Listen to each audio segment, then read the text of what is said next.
Hi, good morning, everyone. This is Monday. Hi, Eric. Good morning, everybody. Happy Monday. Gosh, already Monday So, again. I just have to tell everyone that if anyone who is tuning in hears a noise in the background, that's me. And we can't help ourselves. I live in an apartment, and somebody randomly decided to do construction this Monday morning. So, I will do my best to turn off my microphone if I am not talking, but really bear with me. Got to roll with the punches this morning, but we've got lots of important news to share with you all. Yeah. So, shall I share the slides? I guess. Let's do it. Yeah. Oh, hi, Kay. Hi, Dolores. Hi, Brandy. I don't. Okay. Who is Ghost Art? Hi. Anyway, okay. Let's just do this. Okay. So, this is a little awkward. Let me just do share the slideshow. Okay, hold on. Okay, all right. So, I'm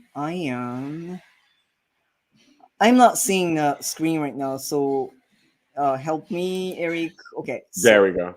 news one. All right. Okay, you wanna take this, Eric? Yeah, so we begin our news segment today with I believe this is news coming out of Ohio, if I remember correctly. And this happened at a high school where they placed racist signs over water fountains, and then somebody shared these pictures on social media, and they went viral. If we want to actually click to the next slide, we can see a picture of what it is exactly that we're talking about. And so you'll see here in the water fountains. Actually, let's talk about this for just a quick second. So the scenes that we see that we remember from 40, 50 years ago, um, they like to put those colors in black and white to make it seem like it was a long time ago. But granted, it really was not that long ago that interracial marriage was illegal, that school segregation was still legal, and this signs like this, you see whites only and blacks only. I just want to make a quick little observation that although the water fountains are very much high tech, I mean, look, right? They're like motion censored, like very nice looking water fountains, right? But the thought and the stupidity and the ignorance and the hatred, that's as old, that's good old fashioned American, whatever you want to call it, any of the describers that I just used. And I wanted to start with this story because as Sukra and I were preparing for today's segment, something that I mentioned to him was that, last week we opened up with a moment of silence for those that were slaughtered in the shooting at Buffalo.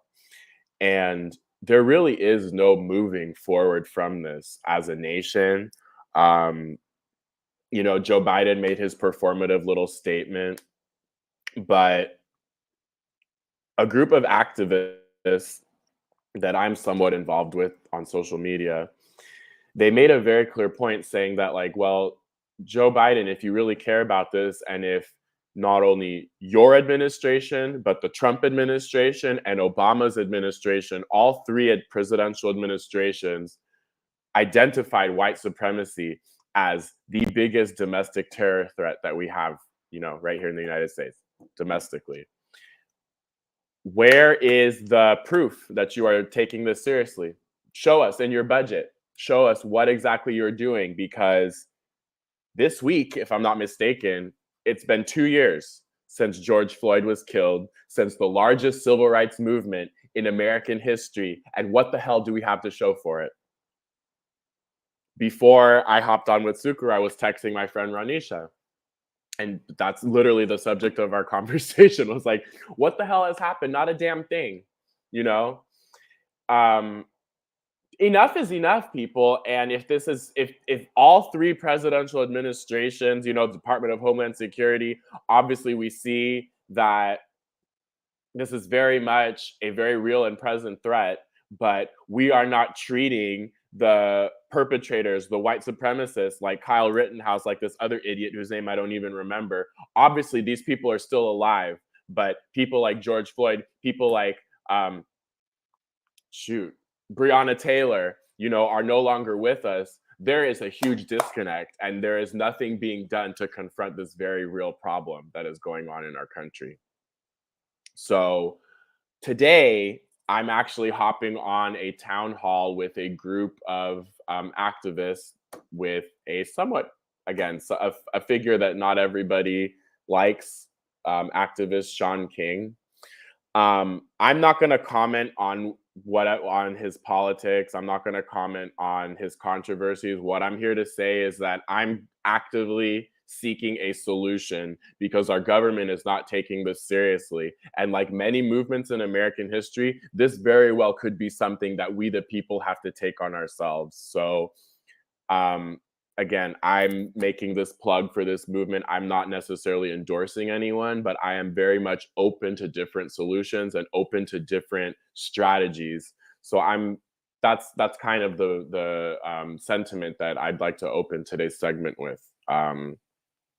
Do you have anything you'd like to add, Sukru? Yeah, I mean, thank you. And yeah, you're absolutely right. The racially motivated violence, I mean, hasn't subsided, and if anything, it's probably gotten worse.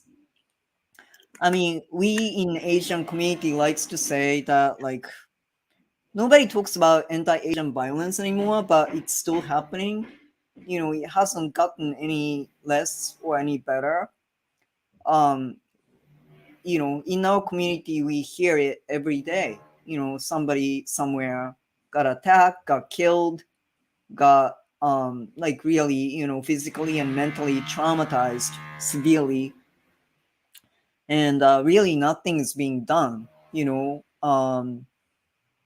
Yeah, nothing's being done. So I do agree with that, and also I just kind of want to point out this comment that I saw on social media that right after the Buffalo incident, there was someone who was saying that, oh, okay, so yeah, gun control, that's great, but we are not getting to the root of the violence. And I think he didn't specify, but I guess he was referring to the to racism, right?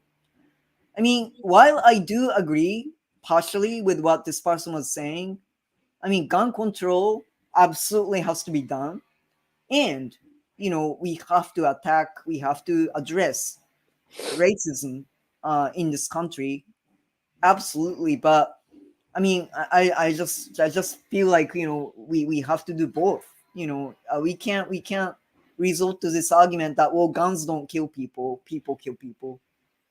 So I'd like to say one more thing, actually, because it's a really good point that you're making about how the intersections of all these little pieces of social justice. And thank you for pinning this comment, because this is exactly something that I'd like to talk about, and it's going to be a common thread that you're going to see in today's episode, about we really can't cherry pick which causes are more important. We really do have to come as a community, as working class people, right, to address all of these causes of inequality, because not only is one cause, it's not that one cause is more important than the other, but they're all freaking related, people, every single one of them. Right here in California, yes, I'm glad that somebody was talking about this. These replacement theory, going around, and the local police departments are not doing anything about it. Why? Because half of them probably believe the same BS, And we have to realize that, historically speaking, it's very, very dangerous when white people feel that they are in the minority, when white people feel as though their privileges are being taken away. That's the story behind, like honestly, and this is something that we really don't talk about, but this was the cause of Greenwood, the slaughter in Oklahoma, the one of the biggest, racial massacres in U.S. history that nobody wants to talk about.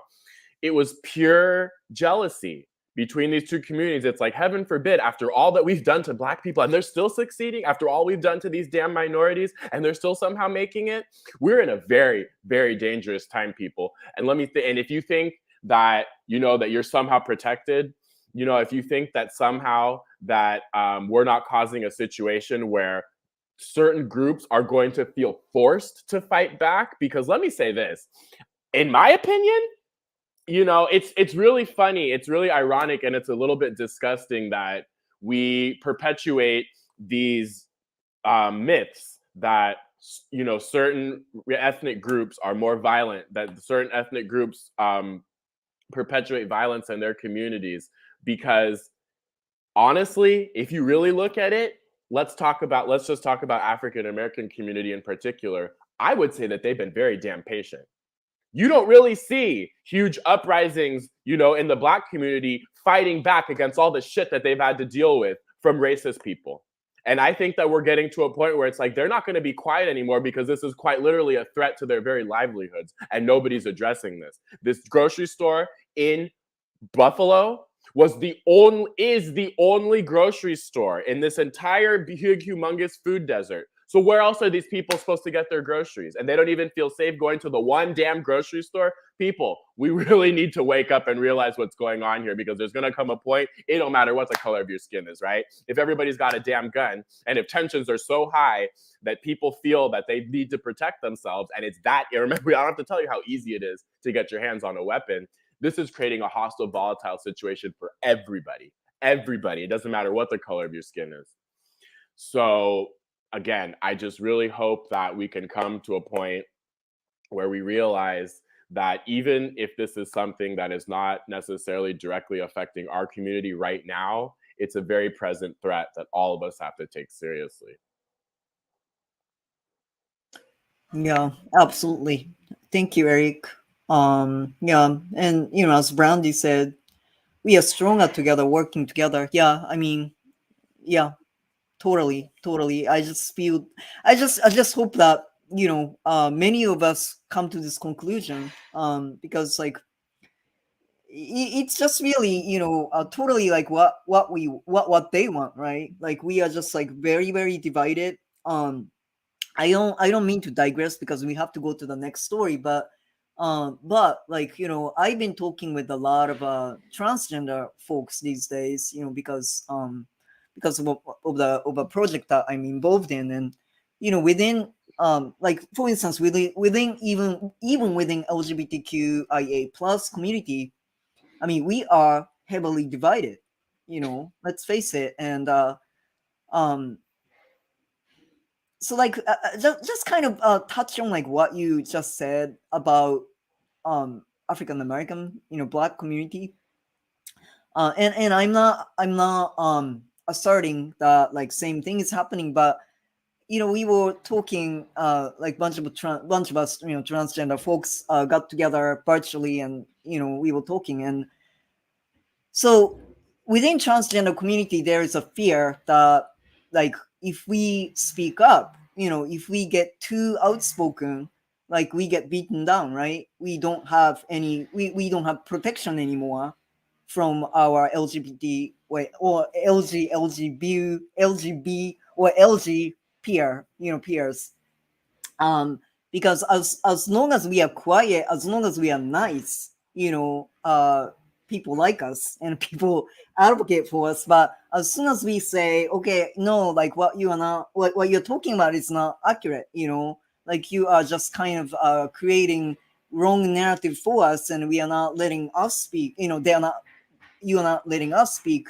And then like we get this hostility that how dare you, so I think within any minority community, there's a fear of speaking out, because as long as we are quiet about it, as long as we are nice, we are playing nice, uh, people and groups who have more power, advocate for us, but as long as we get loud, they don't like us. So there's always that fear. But we really have to come together, and because it's really not, um, we don't win by like asserting power over others. We really don't. Especially we as different minority groups, or different marginalized groups. We really have to, yeah, come together. So. Just quickly, I know we have to move on. I'd like to make one little comment. So speaking to what Sukru was saying, that I again, and this is a really good going into Pride Month, which is in what, less than like what, 7 days, right? Pride Month is happening, and I refuse to whitewash Pride Month this year, and I refuse to make this a happy-go-lucky celebration of being white and being gay, because let's be honest, that's what Pride Month is traditionally about. How the hell are we going to have a Pride Month without talking about all of the anti-trans bills that are happening across the United States? How the hell are we going to have a Pride Month without talking about the fact that right here, you can talk about Alabama, you can talk about Florida. Right here in San Francisco, we split the transgender district, the smallest cultural district, in a clear and blatant act of transphobia, right? We get way too comfortable in the LGBTQ community, and we tend to forget that our entire damn movement was led by trans women of color. At Stonewall in New York, but even before Stonewall, right here in San Francisco, Compton's cafeteria. Our movement was put on the map by trans women of color who had enough. And we need to do right by our history. We need to do right by the people who are in our community who are the most vulnerable. And so I'm making a plea directly to the other members of the LGBTQ community. We cannot be silent about this, because guess what? When they start coming for our rights, by the time they make gay marriage illegal, it'll be too late. It'll be way too damn late. We have to start now. And when they come for the members of the most vulnerable members of our community, they're coming after every damn one of us. Sorry. Thank you, Eric. Yep. So, okay. So now, I just want to bring up this New York Times article.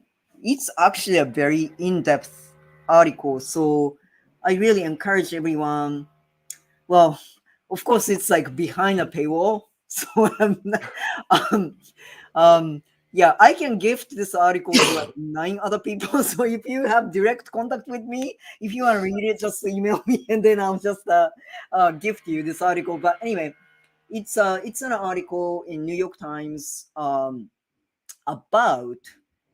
how Haiti had to pay ransom essentially to France.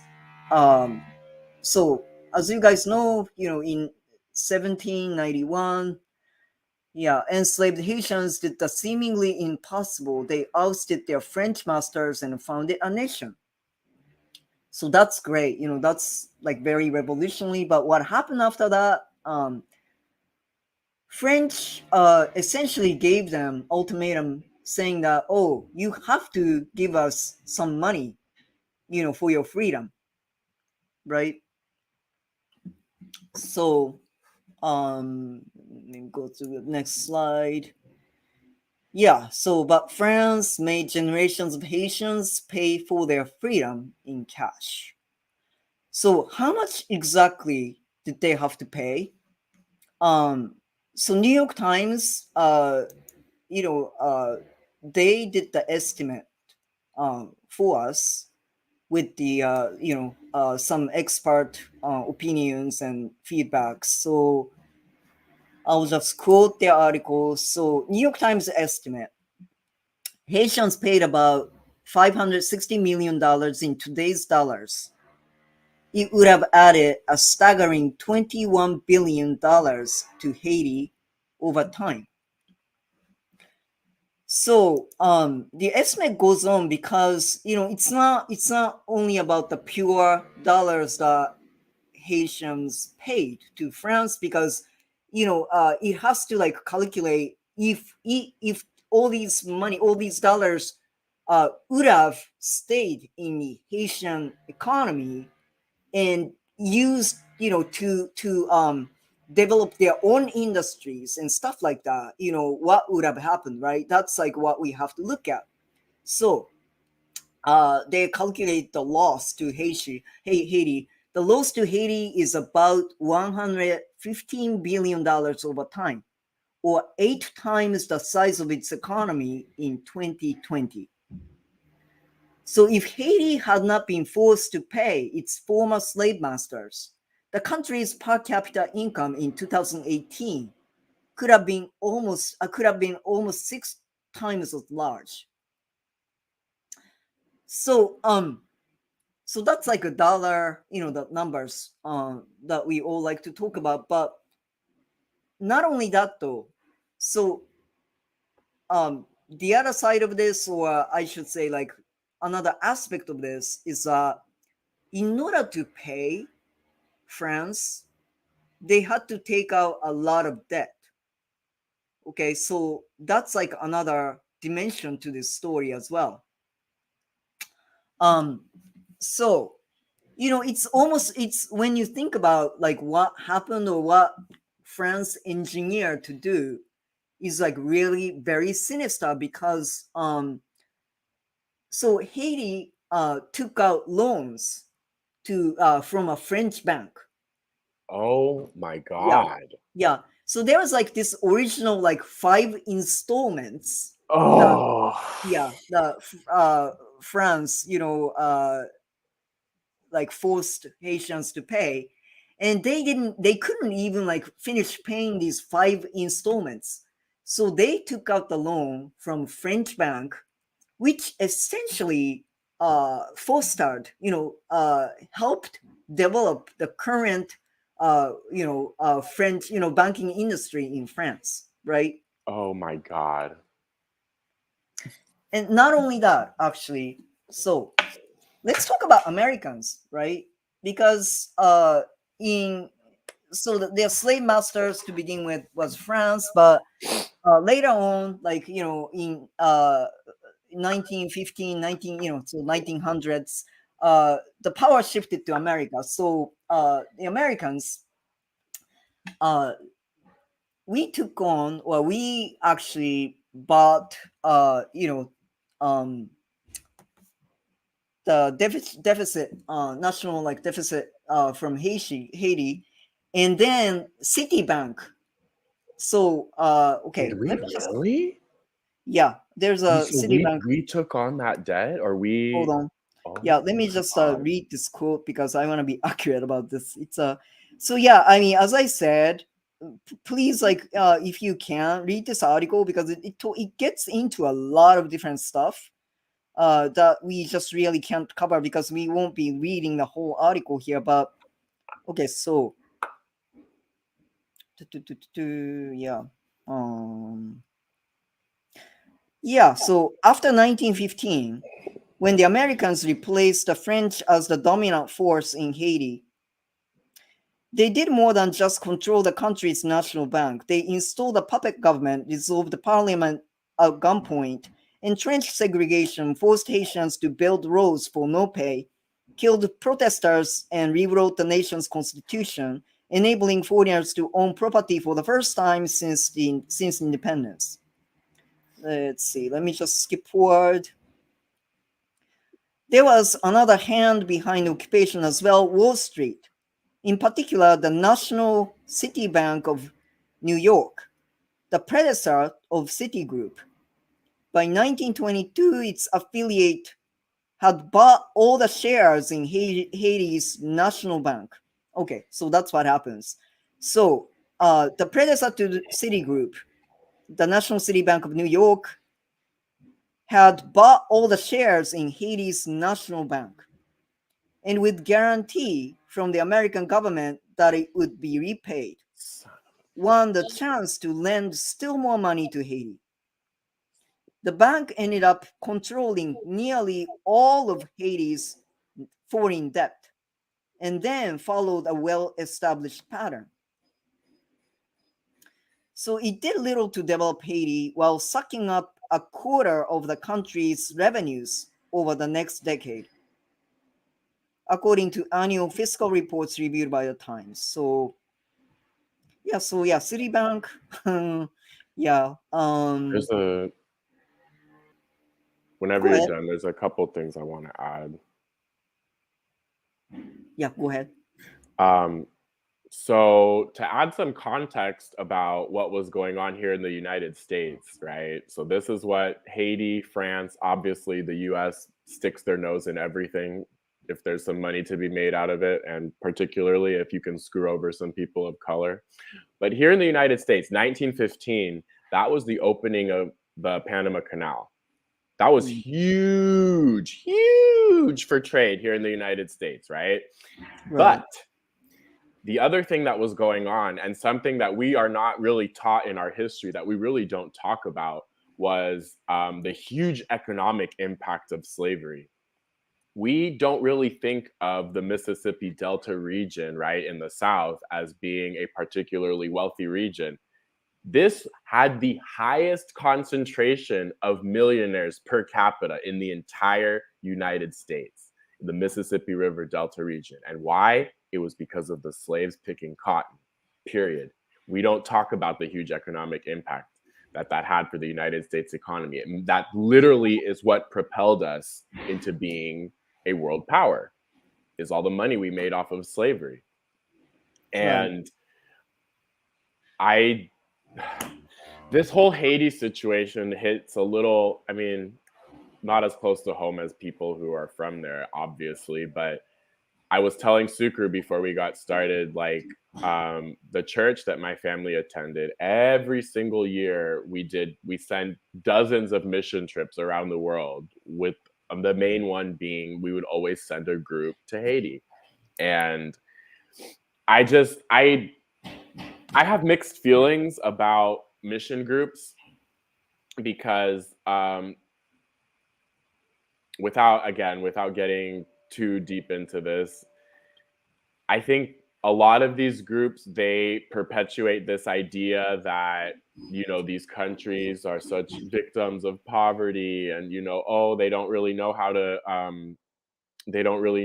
self-govern, so they need help from the Americans, and woe is me, and we go and provide them help, and we're these saviors, right? When we're not really taught, and we don't really tell the truth about this, what's actually going on. It's not that these people are these victims, that they're not able to self-govern. No, they are victims, but it's not so much that. We're not taught how much involvement we had, and how oppressed these people are because of the involvement of these bigger nations, and how they came in and took over. um anyway, that was just my little 2 cents, that we were propelled as a world power. Many countries were, due to slavery. And how on earth can we move on? How on earth are we able to move forward, right? And just forget about this, without any kind of reparations, without any kind of, I mean, again, as a millennial, the very absolute least that the current administration can do is do something about the student loan debt, just like they promised, because that disproportionately affects people of color, and even, like, it has the largest impact in Black communities. um like, honestly, just the very least you can do is what you promised, right? Without actually instilling a full set of reparations, because here in America, the slave owners were paid reparations for the loss of all their slaves, and we don't talk about any of that. Yeah. Like, I mean, the generational wealth is very real, and it's like currently, you know, um, so the so-called American dream is gone, right? I mean, it's a fantasy, and there's no social upward mobility in this country anymore. So, if it ever was, I don't know, but before we move on, I actually wanted to another uh, parts of the article that talks about how debt. the Haitian government took on like really, really devastated, this country. And so because we talk about, oh yeah, Haiti is a poor country, but like, okay, They're so the oppressed. poverty, yeah, poverty has been systematically like really manufactured in that country. So okay, so I'm just gonna read. Though Haiti's government made the last payments connected to its former slaveholders in 1888. Okay, so they paid all the you know freedom, whatever. Yeah, they called something, but I forgot the name. But anyway, so they paid a ransom. They paid it off in 1888. The debt was far from settled. To finish paying it off, Haiti borrowed from other foreign lenders who, in league with a few self-serving Haitian officials, indifferent to their people's suffering, laid claim to a significant share of the nation's income for decades to come. Ay, ay, ay. So, depleted after decades of paying France, Haiti took out even more loans after that. By 1911, 2.50 $2 $2.53 out of every $3 Haiti took in from coffee taxes. Its most important source of revenue went to paying debts held by French investors. Oh my God. Yeah, Blood money. yep. So This is yeah, I horrible. just wanted to put that in perspective. So yeah, I think we so need so to. we owe it to Haitians big time, as Americans. Um, anyway, okay. So, next story we have. Okay. So this is. I hate to put this like in this way, but put it this way. But um, so as you guys know, like nuclear radiation, all these matters are very very important to me. It's dear to my heart because I grew up in Hiroshima. Went to school where 350 students were killed on August 6th, 1945. So now we are talking about war in Ukraine. So the question, are France and NATO shipping depleted uranium weaponry into Ukraine? Let's see about this. So, according to the European Commission and their Scientific Committee on Health and Environment Risks, okay, so I just want to talk about what depleted uranium weapons are. Just for those of you who really don't know. So depleted uranium is a dense metal produced as a byproduct of the enrichment of natural uranium for nuclear fuel. It is still radioactive, but at a lower level than the material at the beginning of the process. It is used in armor piercing ammunition, shells, and bombs in order to provide more penetrating power. Such munitions were used in many wars, including both Gulf Wars in Iraq and also in NATO's war against Yugoslavia, specifically in battle theaters like Serbia and Kosovo. So going on to the next part. So, Ukraine has recently received American but also French military support, which includes thousands of Javelin anti-tank missiles. All the data presented by the Ukrainian military confirms that these javelins have depleted uranium warheads. According to Florent Piro's article, the Javelin missiles depleted uranium remain a terrible threat for the environment long after the battle is over, so much so that it will make it impossible to live in an area where these weapons were used.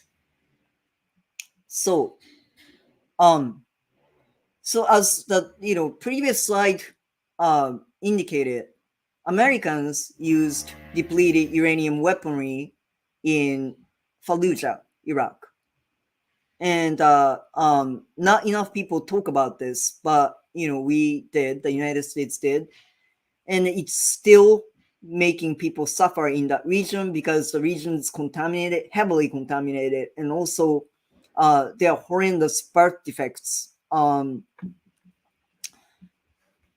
It is um, this is just really horrendous, guys. We really have to talk about this. Yeah, okay.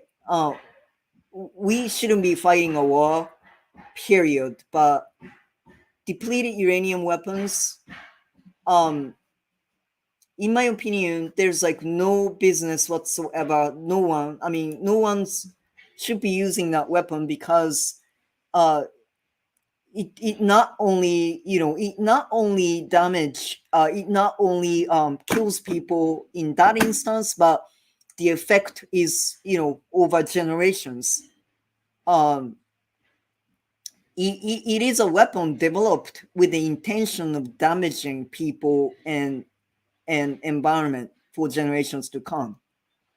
It should be a I mean, honestly, the United States should be tried uh in the International Court of Crimes Against Humanity because of what we did in Fallujah, and what we continue to do like by selling weapons.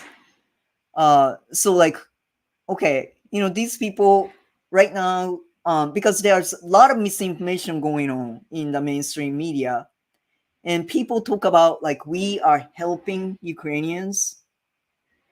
So whatever is your opinion or your views on the Nazi government, whatever. Like, let's face this, okay? So are we helping them by supplying these weapons in Ukraine and destroying their environment, potentially harming their people for generations to come? Come on, people. There was something that I shared with Sukuru.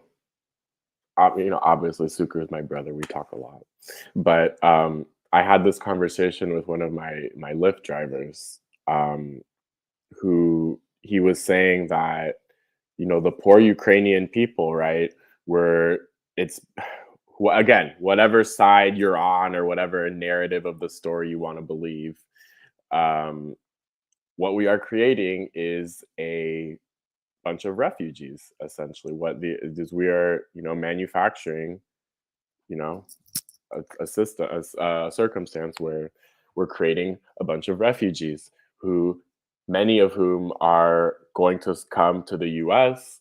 I have lots of European guests um, traveling here internationally. As you guys know, I'm in tourism, and Germany is taking in large amounts of Ukrainian immigrants. The rest of the world is having to um, more or less pick up the slack. And I remember he was saying that, like, in particular, the ones here in the US, because as we know, they're getting priority over everybody else.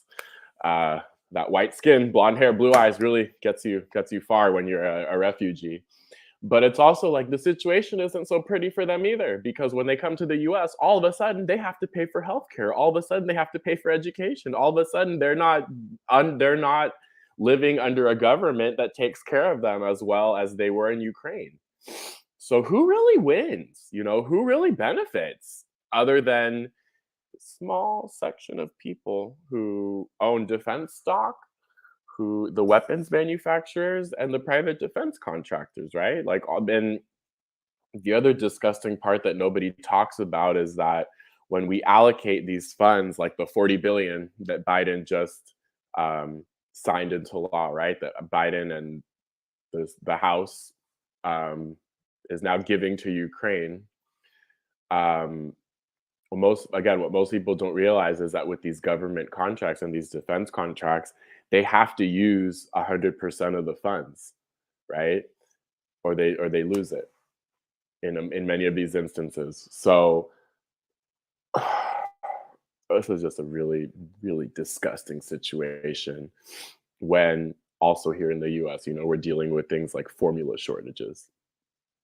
Not to mention all the people that we have out on the street. Not to mention all the 68,000 people at the very bare minimum that are dying from preventable causes because we don't have a healthcare system here in the United States. Like, again, this is something that is, if you really think that this isn't going to affect you very, very soon, you really need to wake up, because you might feel nice and secure, you might feel nice and privileged for a little bit longer, but by the time you find but by the time many of us start actually feeling this, by the time many of us, it reaches us, it's going to be too late. I mean, in 2022, in the United States of America, babies are ending up in hospitals because they are not being fed.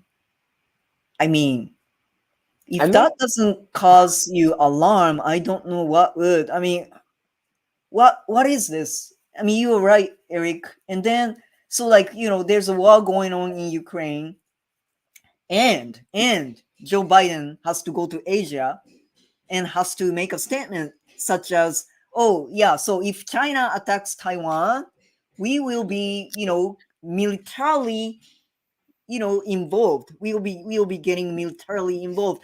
I mean, how dare he? How can he say that? I mean, in my opinion, and I can't, I don't want to say this word, but I will. I mean, if anyone, any leader is taking us to World War III, that's him. That's Biden. I mean, what's he doing? What's I've he been doing? saying Instigating war. I mean, I've been saying this since the beginning of Joe Biden's presidency. That psychopath.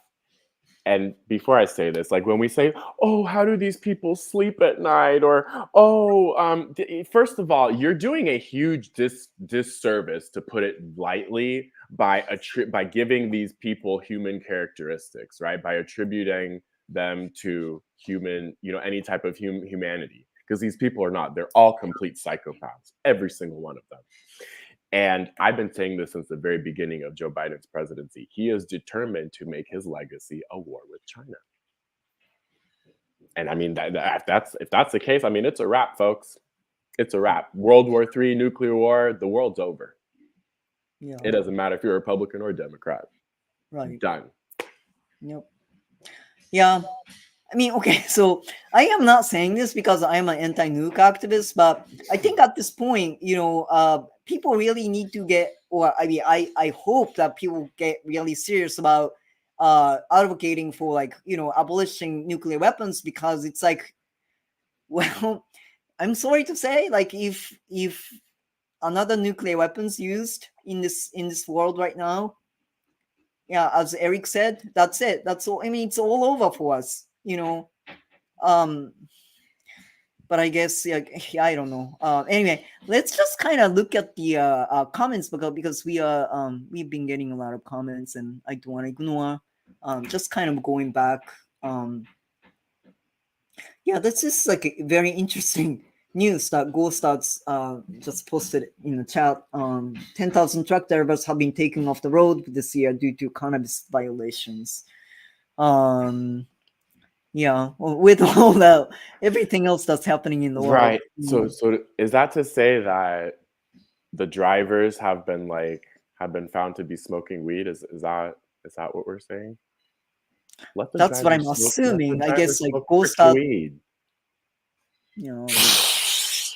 Okay, so Brandy, yeah, no, you are absolutely, and look at I'm how really glad Asians are somebody brought treated this up. at the border. Yep. Yeah, see, I mean, we owe it to them. Come on, it just really drives me crazy, like how we treated them. Yeah, It wasn't under Trump's presidency, guys. It was under this right, one. right. I think that's where we're headed. I could see Um, that we're headed towards a civil war of sorts. yep, yep. 22,900 Haitians deported back to danger under the Biden administration so far. Yep. But we're still crying about the kids in cages under Trump, who are still in cages under Biden's presidency. Right. Yeah, But because yeah. he's a Democrat, we don't talk about that.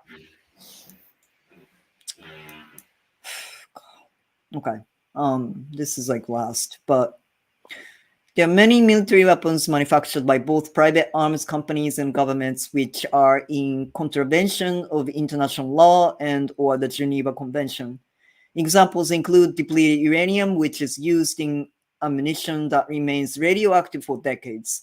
The American Army used these munitions in Fallujah, Iraq, leading to severe birth abnormalities among the local population. Um, okay, let's just talk about this because this is important as well. People should be informed. Okay, hold on. I'm not just okay. Yep. Okay, so another subject that's very, very important. Okay, so people have to know companies like Amazon and CBS have donated millions to anti-abortion politicians, right?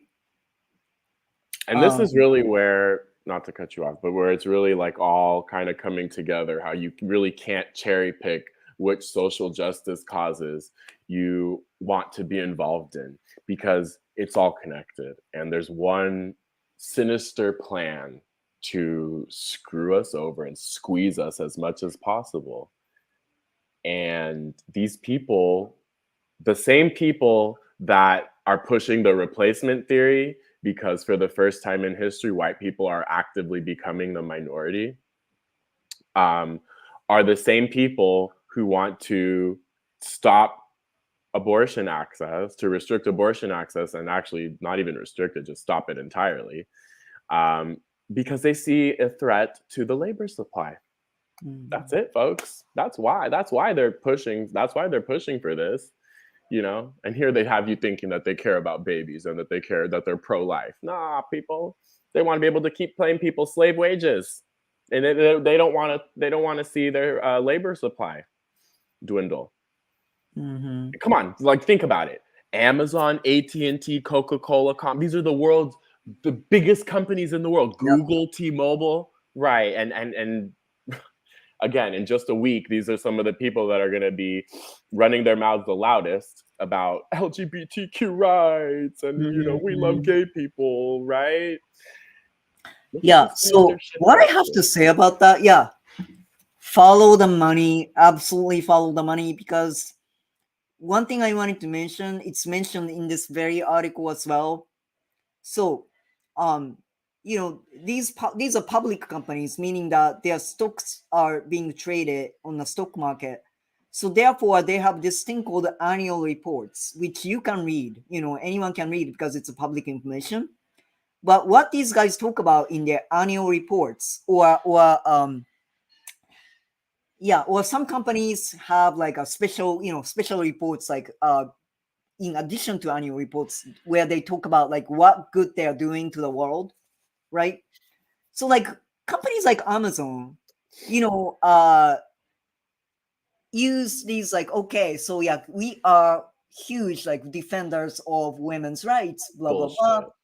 They actually talk about giving, as a part of their benefits, giving like $4,000 allowance for to their employees for getting abortion, right? And they turn around and give money to anti-abortion politicians and organizations. So what I'm trying to say though, do not believe what they say in the published literature like annual reports. Absolutely follow the money. Like, where are they donating? Which orgs, which politicians, where are they donating? Follow the money, because you really cannot believe, like, when they display rainbow flags come June. Mm-hmm. I mean, look at what they are donating to. What organizations, which politicians. So at the height of the Black Lives Matter movement, maybe not the height, maybe at the beginning, I don't know if people remember that Jeff Bezos posted an email exchange between him and a client that talked about how the client was kind of upset that he made such a bold statement in solidarity with the Black Lives Matter movement. And I think he donated something like $100 million to the movement, which, mind you, that's less than this man makes in one day. Okay, it's a drop in the bucket, people. Less than this man makes in one fucking day, okay? And he posted this exchange, you know, very much looking as though he cares about Black lives, right? Cares about Black Lives Matter, you know. But what like Tsukuru was saying, follow where their money's actually going, right? If that was the case, you know, why aren't you donating to things like higher education, so that, or why aren't you donating to funds that are paying off the student loans of African Americans, right? Of descendants of slaves, you know, why? It's completely performative BS. Mm-hmm. And yeah, we absolutely need to follow the money, not the stupid performative statements that they make. Yep. Yeah, it was. I shouldn't say like the words like interesting, but I mean, for lack of better words, I would say it was interesting.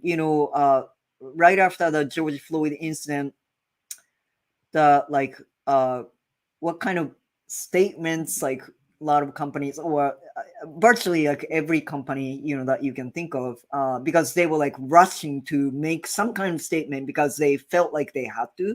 Yeah. But then like there was an analysis in I think Fast Company, which is kind of like alternative business media, kind of mainstream alternative business media. But anyway, like they analyze like what company said what, and like which words that they are careful not to use and stuff like that. So yeah, I mean, really, I mean, these companies are obviously like playing to the audience, right? I mean, what I'm trying to say is like they really very rarely like speak their minds. They are just being very performative. They just make these statements to appeal to certain population, so that they look good, essentially. But And also, look at their boards, people. Like, just look at their freaking boards, man. yeah. Like, full of white men. If you Mhm. really care about abortion rights, put some women on the board, put some trans people on the board, put some people of color on the board. You know, like that's put people of color um, and other vulnerable individuals, other marginalized people, put them in positions of power. You know, put your money where your mouth is. Mhm. Right. Oh wait, hold on. That was like the Was that end. the last? Um. That's the last Actually, okay. So before we end, because we have a few minutes, so I just kind of wanted to, in relation to Ukraine. I mean, everyone's talking about Ukraine, so we've been kind of hesitant to talk about a war in Ukraine on this, Erica and I. But so recently, a friend of mine and who is in a long time anti-war activist, and human rights, racial justice activist, and happens to be running for Senate. John Parker, my friend, he actually went to Ukraine, went to war zones to, in truth finding mission, right? So things like what CNN covers, they really tell the half truth and not the entire truth. So things like, okay, so the luxury hotel was being attacked by Russians, indicating or implying that they're attacking civilian targets. Turns out the very luxury hotel that they're talking about is actually a military headquarters for foreign mercenaries. And another news segment that CNN did, like a shopping mall, a big shopping mall entertainment center was attacked by Russians, again indicating that it's a civilian target. They are attacking civilians. Well, the shopping mall in question is actually has been turned into NATO's warehouse for NATO's weaponry. So they are really not a civilian target. It looks like it, but it's not. Um, and of course, the Western media, like CNN, do not cover the Ukraine, military actually is attacking a local population who is, who are Russian speaking. They're Ukraine. I mean, they're Ukrainians, but their ancestry actually, I guess, comes from Russia. So they speak Russian, and they don't like it, so they attack their own people, essentially. But we are not covering that. Our mainstream media don't cover that. So um yeah, I'm just really, glad that people like John Parker like goes out there and find out what's going on for us. But really, I mean, I just like some days I feel like I don't know what to believe anymore. Yeah, I heard that. I heard that loud and clear because there's just so much disinformation out there. And Yeah. when you go back far enough, CNN and Fox News are owned by the exact same people, dude. Like, um, and these people are not invested in actually covering what's going on in the world. They're invested in pushing a narrative that makes the general public okay with with what's going on with what they're doing. Hmm. So Yeah, and the other thing is that most people just aren't even willing to recognize, but also have no idea that like NATO is a terrorist organization. oh yeah. Period. Period. You know, we don't have military bases, at the borders of around the world because we're there to be friendly and we're there to help people. We're there to maintain our dominance. We're there to maintain our Mhm. superiority. Yeah, don't let me start. Yeah, yeah, absolutely. Okay, so yeah, I mean Okinawa. Okay, don't let me stop. But like as a final note, yeah, okay, so Okinawa, right? Okinawa is a tiny island. How tiny? It's like about the size of San Diego. Um, yeah, 0.6% of Japan's landmass. 76% of Japan's or 76% of U.S. military bases in Japan are concentrated on in Okinawa. Oh Uh, wow. I did not know what we do, and I mean, I have to say, Japanese government is an accomplice, in this.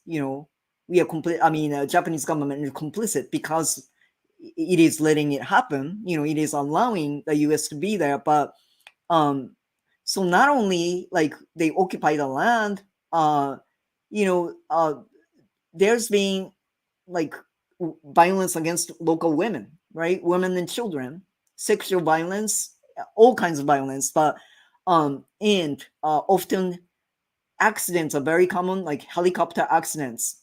They, um, they even joke about it. I mean, it's not a joking matter, but like they just like fall from the sky. I mean, they drop things. They drop like things like doors. Okay, like Oh helicopter my door. god. One time, helicopter door fell onto the school ground where What?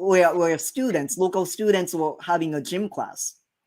Nobody got hurt, luckily, but these things happen in Okinawa, and now they contaminate their water source. The what is it, 400,000 or maybe 250,000 locals rely upon drinking water source has been contaminated by the U.S. military. So, but it's not isolated incident in Okinawa. Happens all over the world where the U.S. military bases are, because the U.S. military is the world's biggest polluter on every account. So, anyhow, on that happy note, yeah, We will see you next week, folks, where okay. we'll tell you the truth to help to spread the Well, word. we try, We try. okay. Yeah, okay, thank you so much for tuning in, guys. Have a wonderful week. Bye, everyone. Okay. If I can find outro. Okay, there you go.